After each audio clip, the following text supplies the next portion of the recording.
New Parliamentary Spokesperson Mike Johnson. Merging the grumpy GOP conference and government spending. He started his post by promising to work with the House of Representatives Democrats on issues such as national debt and Israel's defense against Hamas terrorist attacks.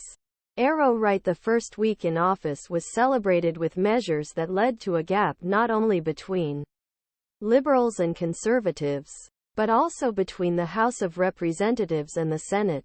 Less than 2 weeks before potential government closes, Johnson's early moves are the harbinger of a difficult path to two-party deal. Johnson made a proposal, and GOP-controlled Assembly adopted the law, which stipulated a $14.3 billion aid to Israel. IRS's ability to oversee companies and high-income people. Neutral analysts say that while apparent idea behind cuts is money-saving, provision makes it more costly than paying bill. Johnson launched a latter plan to finance individual institutions and federal programs with separate deadlines to prevent government closure, and often held reckoning until larger spending bills became law. And he told GOP counterparts in the Senate that Assembly would only consider aid for Ukraine's war against Russia if it was matched with immigration policy changes.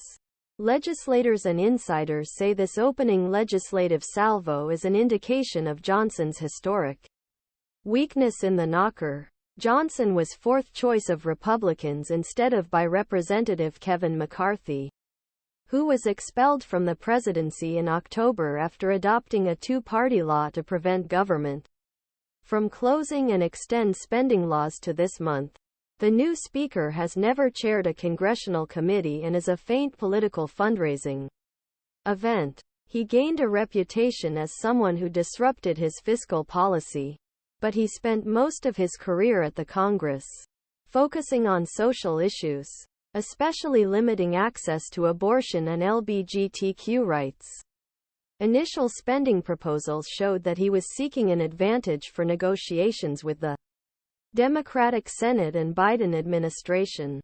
Conservatives welcomed this approach by seeing Johnson's strict tactics as a way to shift the starting point of policy discussions to the right, speaking with anonymity to explain private speech of lawmakers. A senior GOP assistant said that Johnson was like driving towards last zone where ball was on 50-yard line instead of its own 25-yard line.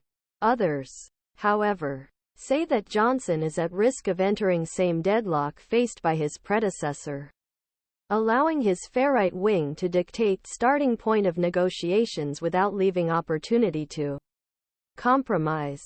Representative David Trone, member of the House of Representatives Allocation Committee, on Friday, he told the Washington Post he is the most inexperienced speaker we have, and I think he shows it. I think leverage of the negotiations has largely left building.